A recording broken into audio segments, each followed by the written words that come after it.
যে DLF building রয়েছে পাশে, যে মার্কেটটা যেখানে স্পেন্সার রয়েছে তার পাশ দিয়েই এই যে গলিটা চলে যাচ্ছে, এই গলিতে সোজা গেলেই পাওয়া যাবে ইসকন। হ্যালো বন্ধুরা, আবার চলে এসেছি নতুন একটা ব্লগ নিয়ে। আজকে এসেছি অনেকেই অজানা বা অনেকেরই জানা কলকাতা বুকে ইসকন। কোথায় রয়েছে ইসকন? ইসকন রয়েছে নিউ টাউনের সাপুরজি ঠিক অপোজিটে, সাপুরজি যে গেট তার অপোজিটে রয়েছে ইসকন মন্দির। মানে অসাধারণ একটা ইসকন মন্দির। ইসকনটা খুব বড় না বা ছোটোর মধ্যে খুবই সুন্দর। এখন সন্ধ্যা আরতি চলছে, এই সময় আমি আসলাম। তো তোমাদের সামনে এই ইসকনের ব্লগটি পুরো তুলে ধরবো, কীভাবে আসতে হবে, কেমনভাবে আসবে, আর ইসকনের এরিয়াটা কী কী রয়েছে, সন্ধ্যা আরতি সন্ধ্যা আরতিতে কী কী হচ্ছে সেটাই তোমাদের সামনে তুলে ধরবো। এ হলো ডিএলএফের বিল্ডিং। ঠিক ডিএলএফের বিল্ডিংয়ের পিছনেই রয়েছে এই যে ইসকনের মেন গেট। এই গেট দিয়ে কিন্তু এন্ট্রি করতে হয়। যা সাপুরজি থেকে 200 মিটার হবে ডিস্টেন্স। সাপুরজি যে গেট তার অপোজিটে যে রাস্তা আছে ওখান থেকে 200 মিটার পায়ে হেঁটে আসলেই তোমার এই ইসকনের গেট। তাছাড়াও এখানে টোটো বা অটো পেয়ে যাবে। ইসকনের গেট যে এন্ট্রি গেট, এই এন্ট্রি গেটে ঢুকেই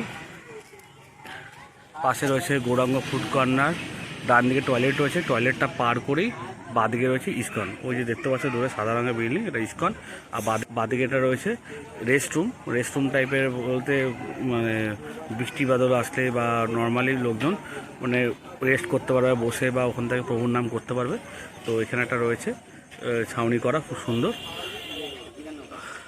আর ওই সোজা গিয়ে ডান দিকে রয়েছে গোশালা।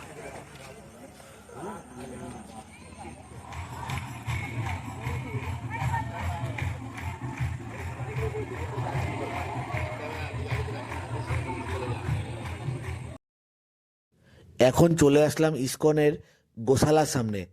গোশালাটা কিন্তু বেশ বড়, অনেকটাই এরিয়া জুড়ে রয়েছে। আর এখানে খাবার দেওয়ারও ব্যবস্থা রয়েছে গরুদের।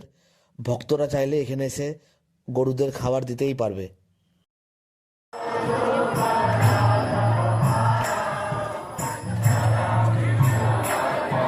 এই ভিতরে প্রভুপাদের মূর্তি রয়েছে। এখন তোমাদেরকে ইসকনের বিশেষত্ব সন্ধ্যা আরতি তোমাদেরকে দেখাবো।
ঠিক সন্ধ্যা আরতির পরেই কিন্তু এখানে মহাপ্রসাদের ব্যবস্থা রয়েছে।